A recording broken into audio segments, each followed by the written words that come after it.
What today is the western coastline of Turkey was once the epicenter of the ancient Greek world. This region, called Anatolia, was the cradle of Western thought and the birthplace of science and technology. The fact that it happened here was no coincidence. Several factors contributed to this first scientific view of the world. The ancestors of many of these locals here were Ionians, a Greek tribe that originated in the Peloponnesian Peninsula. The Ionians were expelled from their homes by a marauding seafaring people.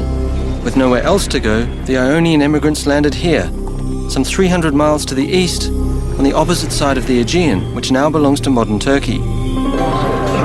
Not surprisingly, forced migration had taken a toll, one that would soon become their asset.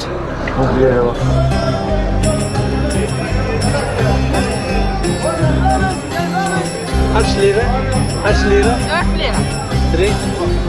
4 lira. Okay. One? Adrift in a strange land, the Ionians had to abandon their beliefs and their ancestors. Over time, this generated a rather pragmatic, rational approach to life, because they could never be sure they wouldn't be driven out again. Having lost everything after fleeing their homeland, the Ionians focused on the future and welcomed new ideas, especially when they were good for business.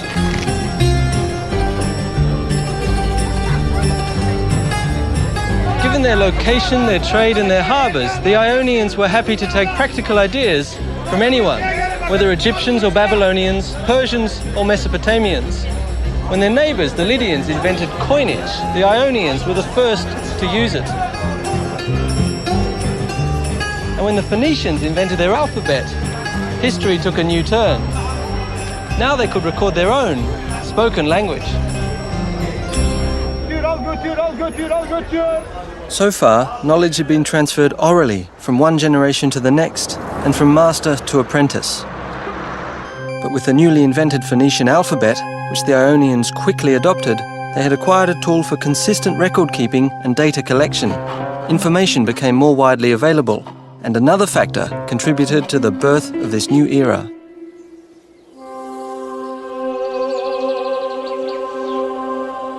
Up until that time, the world was believed to be ruled by gods, who expressed their anger through natural phenomena, filling the ancients with fear.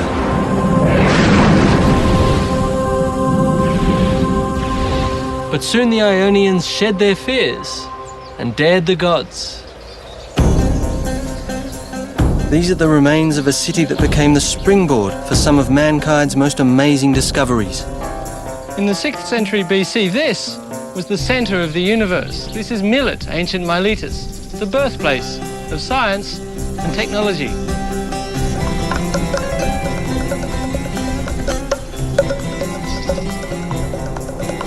Perched on a hill, the horizon beckons. No longer tied down by their past and drawn to the practical, the Ionians must have heeded the call.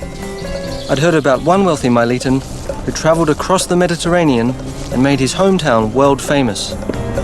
His name was Thales, and on his voyages he gathered not only riches, but information. As far as we know, Thales was the first person to discover the laws of nature, which made him the first scientist and the founder of the natural sciences. His revolutionary observations and insights proved there was order in the world, not mere chaos created by a whim of the gods. During his travels, most notably to Egypt, Thales combined his own observations with those of others. His insights led him to believe that man was not at the mercy of gods, but that instead nature operated like a mechanism, a machine that followed its own inherent laws. Laws make things predictable, and so Thales was eager to understand them.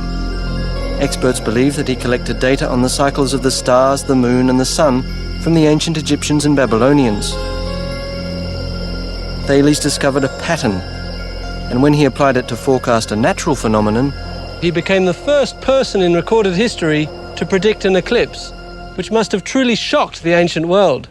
Did this not prove that nature had laws that were not governed by the gods?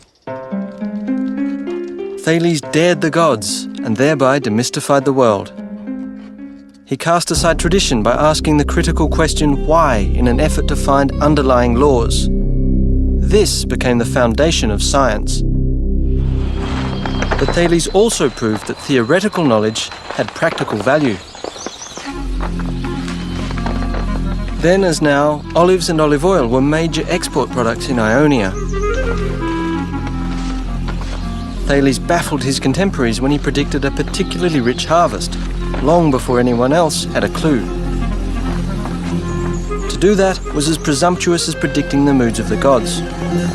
And to show that he was serious, Thales bought all the olive presses in the area, way ahead of harvest time. We don't know how he did this, but his prediction came true. Now, all the farmers had to come to Thales to get their olives pressed and receive their first lesson in the value of science.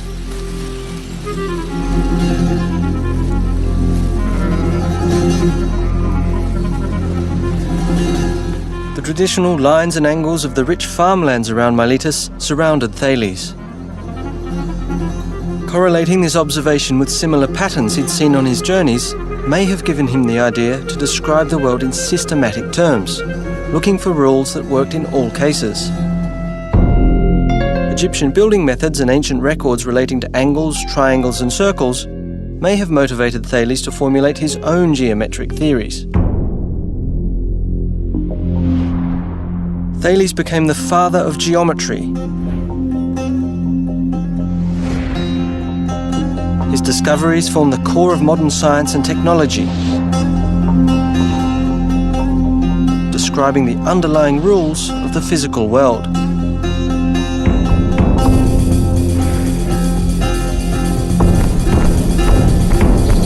My next stop was Priene, a city just a few miles outside Miletus, where the Greeks took geometry literally to a whole new level.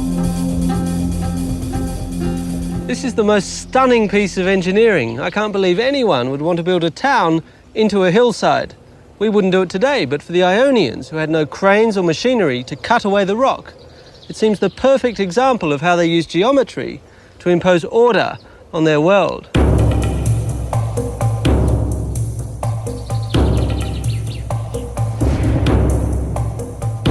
In the 4th century BC, some 4,000 people are believed to have lived here.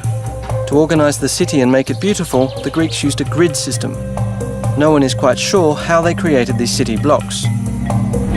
One theory says that city planners used a standard set square for the corners and extended the sides with cords and pegs. By measuring the diagonals of the resulting rectangle, they could establish that the blocks had equal sides. 2,500 years later, we still use the grid system. It defines most American cities and towns. But the Ionians applied the grid system ruthlessly, ignoring the steep slope, to establish the city's layout along a north-south axis. This way they made use of the sun to warm the city in the winter, while optimizing the city's air circulation to cool it in the summertime. That was awesome.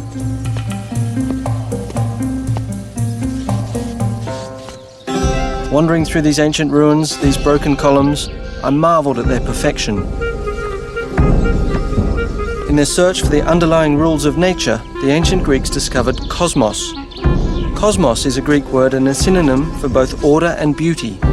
What is awesome to us was cosmos to the Greeks. Much of this ancient world has been destroyed. What remains is a testament to the fundamental truths that were first formulated by Thales.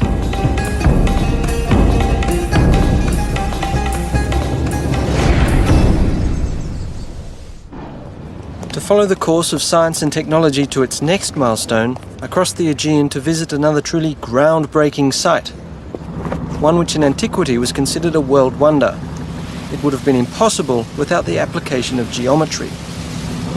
What had started with Thales was a new era in which the Greeks replaced myth and traditional dogma with a critical approach, asking the question, why? Observation became more powerful than myth, and the application of the rule the final test. Now I'm in modern Greece, on the island of Samos, once one of the wealthiest islands in the Aegean Sea. Ancient Samos had a booming economy nourished by the sea.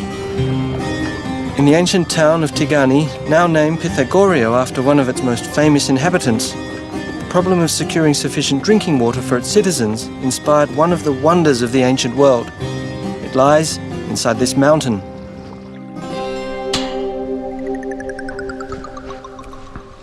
Believe it or not, they used geometry to build this tunnel. I'm in the Eupolinus tunnel, named after the ingenious engineer who designed it. Around 522 BC, the ancients dug their way right through Mount Castro. Water was brought from the Agiades spring to the northern mouth of the tunnel. About 5.5 feet in diameter, it follows a 3,300-foot-long course through solid limestone. But what's special is that it was dug from two sides. Nothing special, you may think, but it's fantastically unlikely that the two shafts would meet in the middle. A little further down there is the point where the two halves of the tunnel meet. Unfortunately, no record survives as to how Eupolinus did it. Today, most scientists agree with the theories of the famous Hero of Alexandria, who lived in the 2nd century AD. Here's how Hero said Eupolinus did it. Ancient engineers measured the distance around Mount Castro using right angles.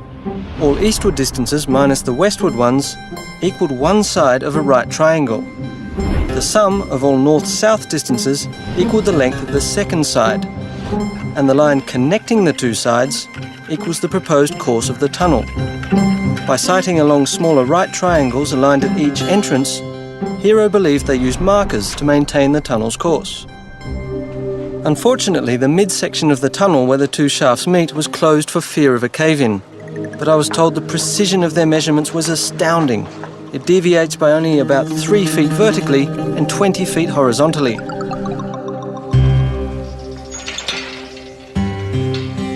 I can't believe that just with picks, hammers and chisels they dug out 250,000 cubic feet of rock. It's estimated it took them 10 years and 4,000 slaves to get it done. And where the water had to go was down there.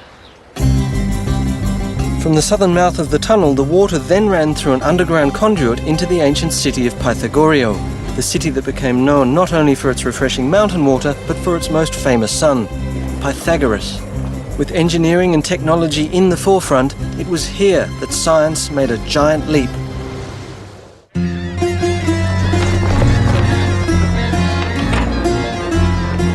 Looking for the roots of science, I found myself in Pythagoreio on the Greek island of Samos.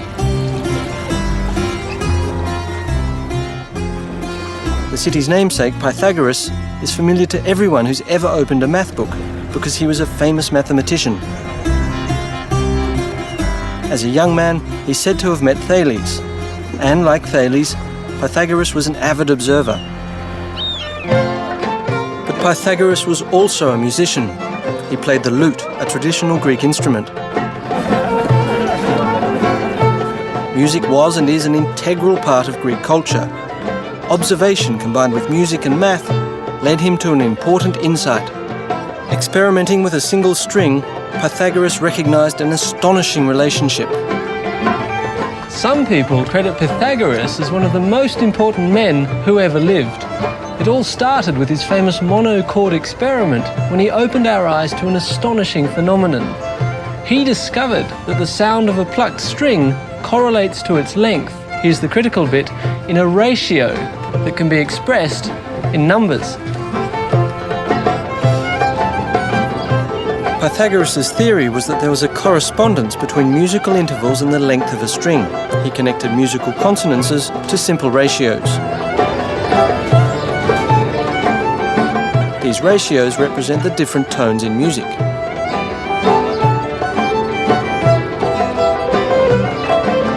Plucking a string produces a tone. By halving the length of a string, that is, by pressing the string onto the metal fret, the frequency of the sound is doubled, and the note produced is an octave higher. The ratio of the octave is thus 1 to 2. Pythagoras believed the mathematical order to music was an example of the principle of number which underlies the universe. To Pythagoras, number was a physical quantity discovered by experiment.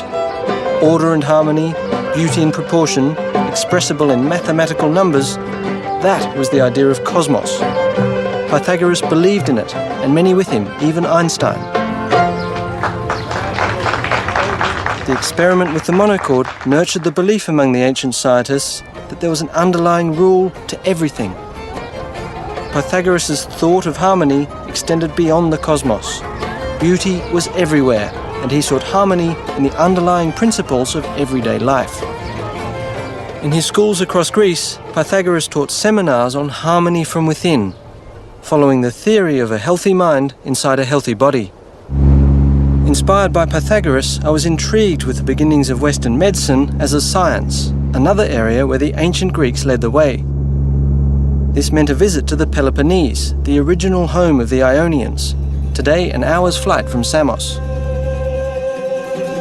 Asclepius, the ancient god of healing, was the focal point of a cult that swept over Greece in the 5th century BC. Most every town had an Asclepiad sanctuary dedicated to the health of its citizens. The renowned healing centre I'd come to investigate at Epidauros was the largest.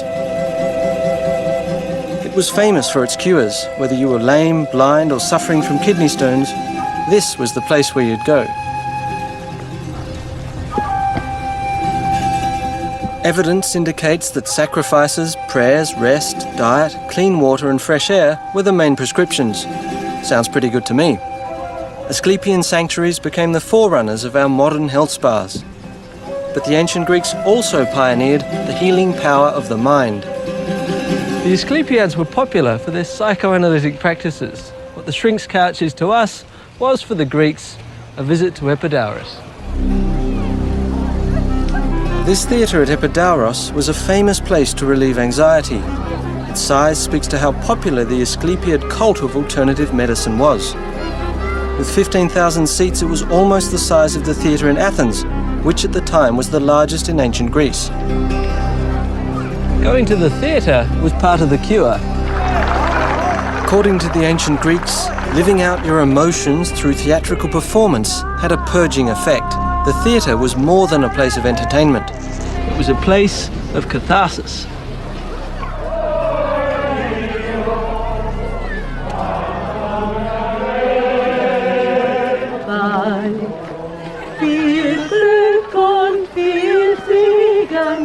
Today, however, coming to Epidauros means sharing one of the acoustic wonders of the ancient world.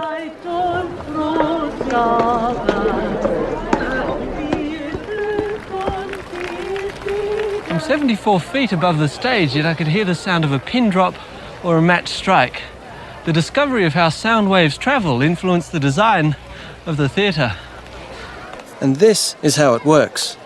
Built into the slope of a hill, 55 rows of steeply banked benches are arranged in a perfect semicircle, 177 feet across. Because sound waves travel in a circular motion like ripples in water, they radiate symmetrically out from the stage. The initial waves enhance later ones as they reverberate off the stone structure. This exceptional capacity for sound reinforcement accounts for the theatre's superior acoustics. Whether exploring the human psyche or building a theatre, the ancient Greeks sought to turn the abstractions of nature into rules that could guide their lives. Diet was a major concern, at least among the upper classes. This was Hippocrates' health formula. Fat people, or those looking to reduce, should do hard work on an empty stomach, and then eat rich food while still out of breath from the exertion. One should eat only one meal a day, shouldn't bathe, and sleep on a hard couch. And the most startling recommendation was to walk in the nude as much as possible. All those who wish to gain weight should do the opposite. It's what the ancients knew. What can I tell you? Athens echoes with the achievements of its ancient founders like no other city in Greece. Here, the ancient Athenians built their most sacred temples, lending form to their gods, creating homes for them in stone, with an astonishing sense for beauty. While we might appreciate their outward beauty, the ancient Greeks understood that beauty had an underlying formula. They knew the secret to beauty was proportion, which later generations called the golden section. Simply put, a straight line is divided into two unequal segments so that the ratio of the whole line is to the larger segment as this segment is to the smaller. This subdivision is called the golden section. The same ratio can be used to create a rectangle as well as a natural spiral when a portion of a circle is inscribed in each section of the golden rectangle. For many, the golden spiral reflects a pattern in nature. The Greeks' insights into ratios led to one of the greatest architectural achievements in the ancient world. The Parthenon was legendary even in antiquity.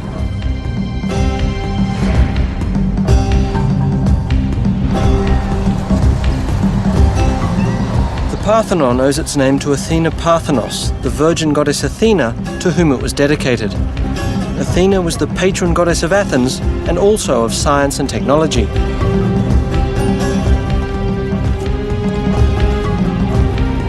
The ancient builders used neither mortar nor cement. These gigantic columns support massive lintels held in place by innovative metal clamps. Arguably, the golden ratio makes its aesthetics so compelling that the Parthenon is a template even for modern architectural design. Although the temple is considered an icon of perfection, I'd heard that the architects and builders had tweaked their design to ensure the impression of perfection just to play it safe. From observation, the ancients knew that a column of the same width, top to bottom, appeared narrower towards the top. To make their columns appear perfectly straight, they tapered them. Using tricks like these, they made sure the temple appeared absolutely perfect. Only an expert could detect the illusion. Professor Tassos Tonoulis, chief restoration architect, agreed to let me in on some of their design secrets, such as stairs that were intentionally made thicker in the middle. They were afraid that if they had a straight line for the stilobate, it would seem sunk in the middle with all the weight at the top. That's an optical illusion you're talking about. Optical illusion, yes. Also, it seemed that they thought of each architectural part of the building to respond like a living creature. So, with all the weight of the superstructure, the column has this bulging in order to express the pressure from above. I see. In other cases, let's say, although all the superstructure, the entablature as we call it, is leaning inwards, following the same diminution to the top, which gives more stability to the volume of the building. Each face of the bands, which are the ornaments of the architectural members, are leaning outwards so that the design which was painted on it could be seen better from below. Ah. Is each column the same as its neighbor? No, according to the design of the temples or these Doric buildings, the corner columns are wider, thicker than the inner ones, so that they look stronger because they are at the corners. So what you're saying is really it's not just one optical illusion, it's a whole series of optical illusions. Yes, corrections or optical illusions are everywhere, from the very bottom to the very top of the building. All the temple is curved. I mean, there is no straight line on this temple.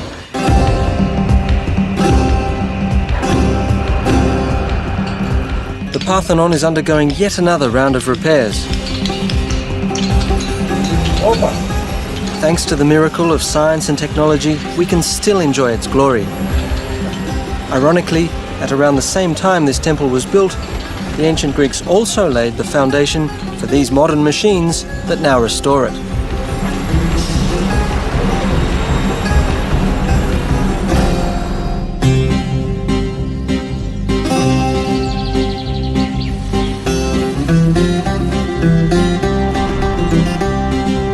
The Parthenon is one of the most magnificent structures left to us from ancient times. As I watched the restoration work at the Great Temple, it struck me how much the ancient Greeks contributed to our world. From Pythagoras' discovery 200 years earlier of the correlation between nature and numbers, the ancient Greek scientists had come a long way. Their insights led to Archimedes' discoveries of the principles of mechanics.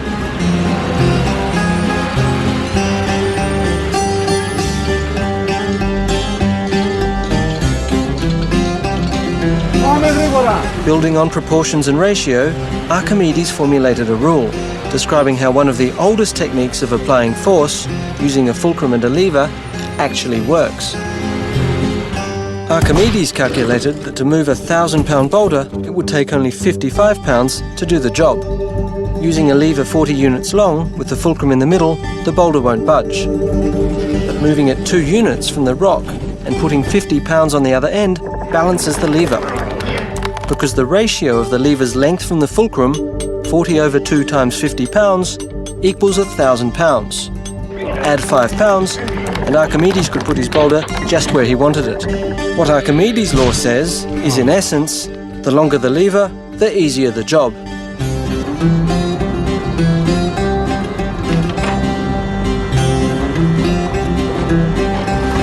Cranes, pulleys, gears and screws all operate on the lever principle. What Archimedes described was the law of mechanics. In fact, facilities like Piraeus Harbour and others around the world that depend on machines owe an immeasurable debt to his insight. Archimedes was considered the Einstein and the Edison of the ancient world. He became legendary because he inspired the design of ever more complex machines.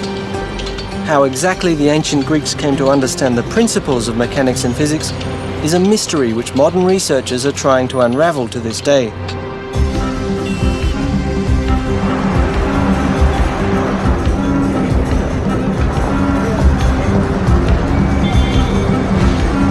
In Athens, I visited the second international conference on ancient Greek technology at the War Museum, where scientists and researchers from around the world were exchanging their latest findings.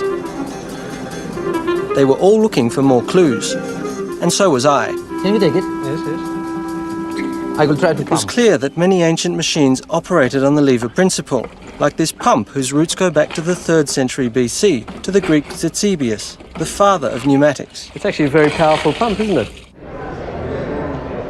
In this sacred water dispenser, a pivot point replaced the fulcrum, showing how the ancient inventors began to create more complex devices.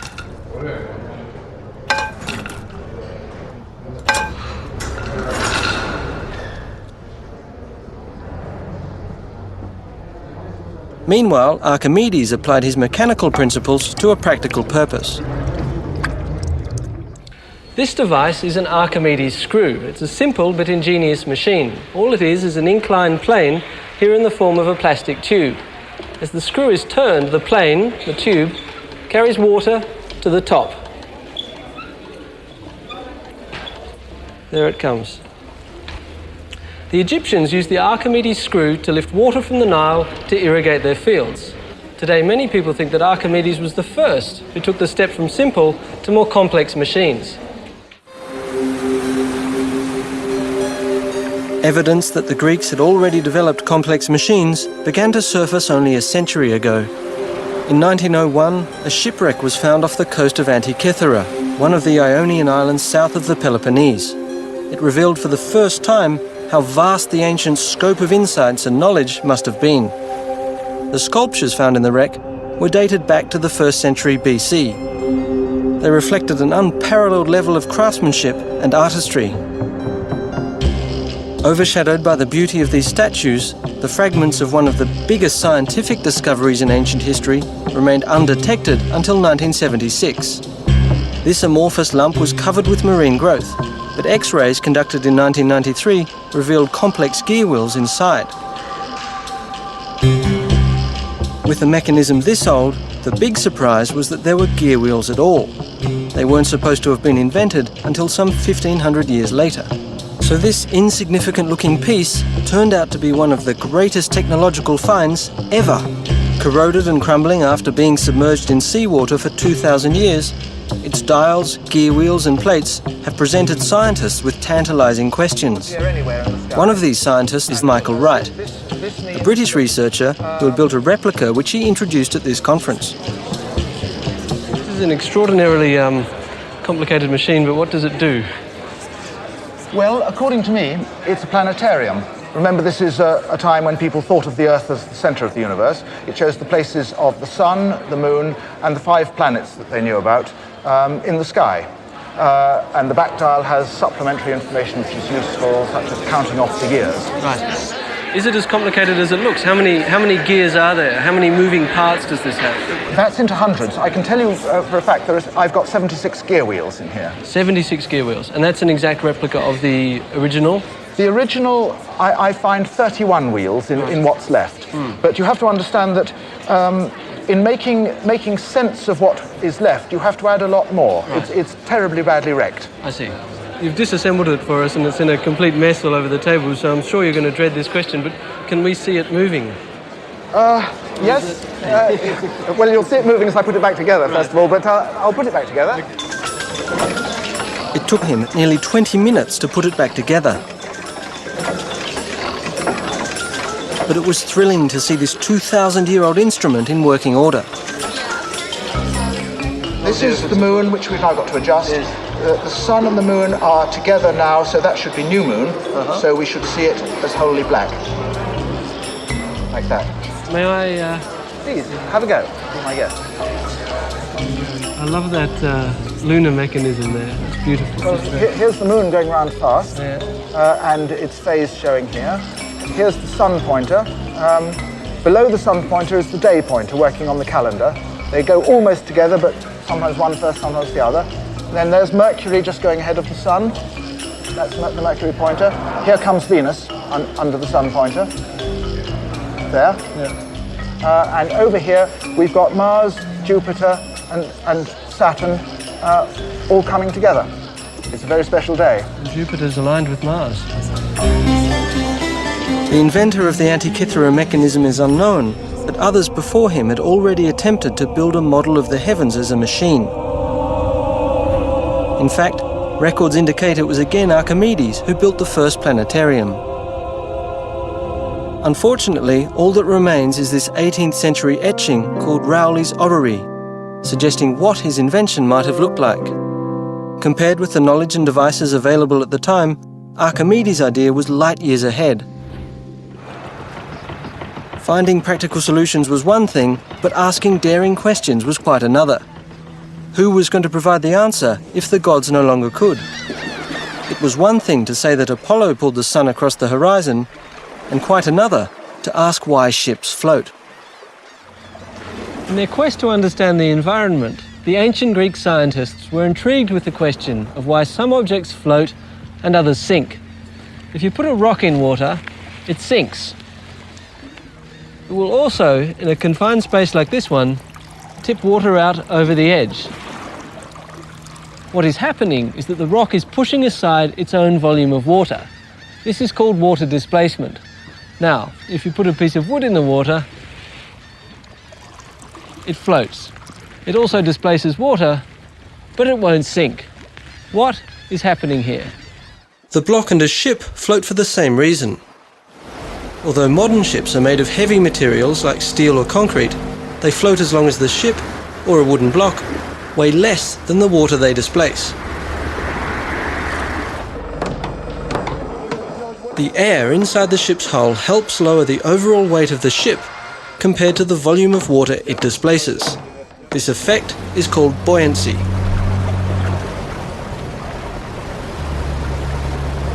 When Archimedes understood the principle of water displacement, he is said to have run through the streets shouting, "Eureka!" meaning, "I found it." But his legacy was far greater. While Archimedes gave us the fundamental principles from which modern technology is derived, another Greek invention was recently resurrected and tested after being lost for 1,000 years at sea. It was a trireme, a warship, renowned for its speed and lethal impact.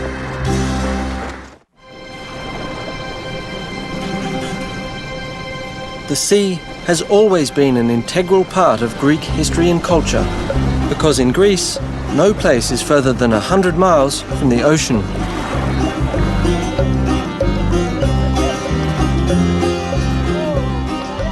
Much of the country's wealth is attributed to the ancients' ability to master the seas, be it for the purpose of trade and commerce or for warfare. Zea Marina in Piraeus, just minutes outside Athens, speaks to this tradition. In ancient times, these yachts would have been warships. because this is where the Athenians built and moored their legendary fleet. The National Ship Museum was just around the corner. Recalling different times, the ships that were docked here spoke to Greece's long naval tradition. Along the way, I bumped into an old friend. That says Thales of Miletus. I was looking for the replica of one of their most successful warships.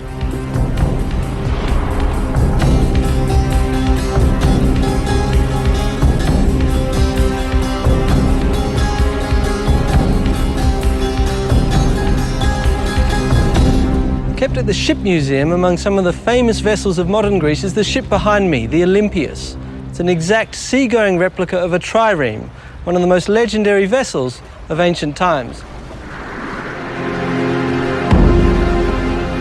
Ships like these became the pride of the ancient Greek navy and the terror of the Mediterranean Sea. All we know about triremes comes from the playwright Aeschylus, the founder of Greek tragedy. In his eyewitness report, he tells us of the triremes defeating the Persian invaders in the Battle of Salamis, despite being severely outnumbered. No original trireme pieces were ever found, let alone an entire vessel. All that remained was the drama Aeschylus wrote, until archaeologists uncovered ancient trireme storage sheds. We can sit 170 rowers, oarsmen. I had made an appointment with Admiral Ioannis Koliniatis, who had spent 5 years piecing together the clues to reconstruct this legendary Greek warship. Yes. Tell me, how did you know how long the trireme should be? Let's start from the length. Regarding the length, we know the length of the ancient sheds where the trees were kept, and their length could not be longer than what is the length of the shed, which is approximately of the order of 110 feet. Right. The sheds also told them that the ships must have been about 14 feet wide. And the geography of Greece added another clue. Given that triremes landed on beaches, their draft couldn't have been more than 3 to 4 feet. But also practical experience gained during the reconstruction process, together with ancient records, helped shape the picture of what the legendary warship must have looked like. What sort of wood did you use to make the boat? The hull is made of pine wood, and in some selected places, oak, from the forests of Attica, which were full of pine trees at that period. Right. Pine wood and a shallow keel made the trireme particularly fast and agile, allowing the ancients to skim across the water, almost like a hydrofoil.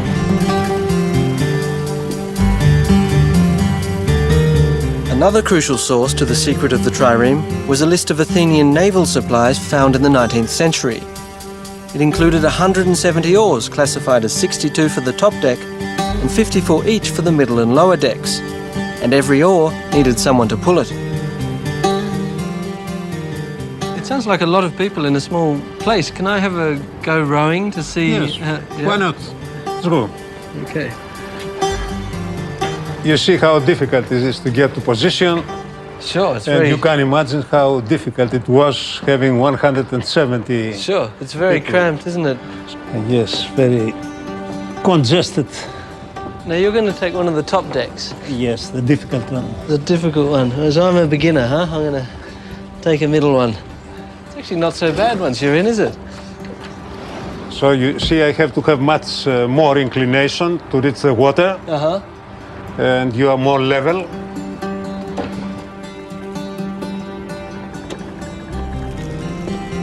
And I am much more to the limit. The way it presumably worked was like this. The trireme had 3 banks of rowers, hence the name. Each rower hit the water with his oar at a different angle. A galley master would have maintained the rhythm of the oars to keep everyone rowing in unison. And, on his signal, the trireme could accelerate like a high-powered dragster.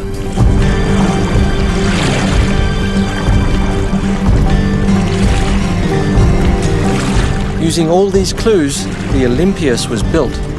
And in 1988, trials were conducted to see if the replica measured up to ancient accounts.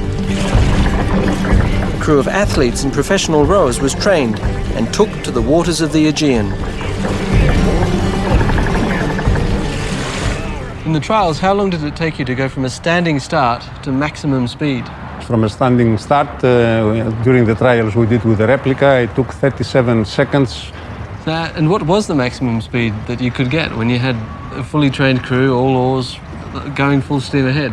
From historically the data, we knew that the maximum speed should be of the order of 8.5 knots, and this has been proved also during real trials we carried out with the replica.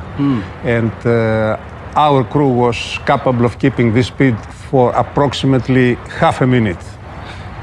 Then they have no more power to keep this. Really? And they were exhausted. As the test showed, the endurance of the Greek navy remains legendary, maintaining an average speed of 7.5 knots, that is roughly 9 miles per hour, for 24 hours certainly seems more legendary than realistic. But then again, these were warships and their speed was a matter of life and death. Higher speed meant higher impact, and speed was crucial for the trireme's primary weapon, the battering ram. Forged by the ancient Greek metalsmiths, it was used to tear enemy ships in half. It was made of bronze. Having this as a major weapon, through the ram was exerting a force on the enemy vessel of the order of 65 tons. So all that power, that 65 tons, was concentrated in this point. Yeah, this is correct. Speed and agility made the trireme a devastating weapon and the Greeks masters of the sea. But victory at sea was backed by ingenuity on shore. It was another ancient Greek innovation that provided striking power across the land. The Mediterranean Sea brought prosperity to the ancient Greeks, and it also brought conflict. When Greek settlements on the other side of the Mediterranean were in danger, a quick deployment of the trireme fleets was crucial to maintaining control. I'd heard that some remnants of their innovative solution had survived.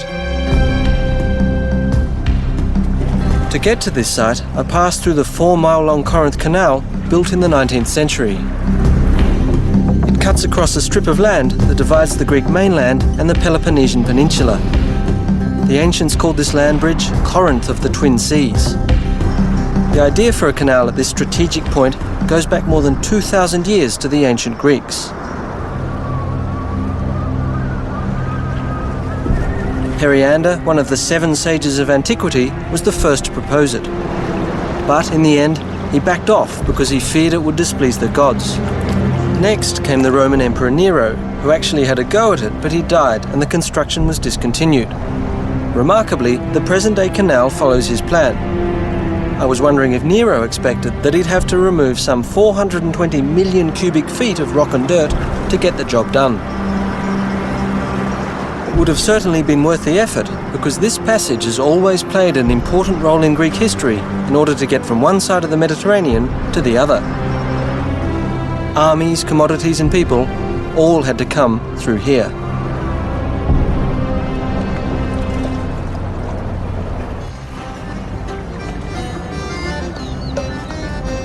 But it was way back in the 6th century BC when the tyrant of Corinth, Periander, built the Diolkos instead of a canal. Little remains, but ancient records describe it as a pair of tracks embedded in a paved road that ran parallel to the modern canal. If you'd been here 2,500 years ago, you might have seen 170 oarsmen, each carrying his oar, marching across the isthmus. Meanwhile, their trireme had been hauled up onto the land and was being dragged along this track. The Diolkos served as a shortcut. 4 miles on land, instead of the 250 miles sailing their fleets around the peninsula, became a crucial advantage in the ancients' coastal defence. Along the 2 stretches of the Diolkos that remain, I examined the deep grooves. Often called the world's first railroad, it is unclear exactly how the tracks were used. But whatever the method was, it must have worked well, because the Diolkos was in operation for an astonishing 1,300 years, carrying merchant vessels and warships for the greater glory of Greece.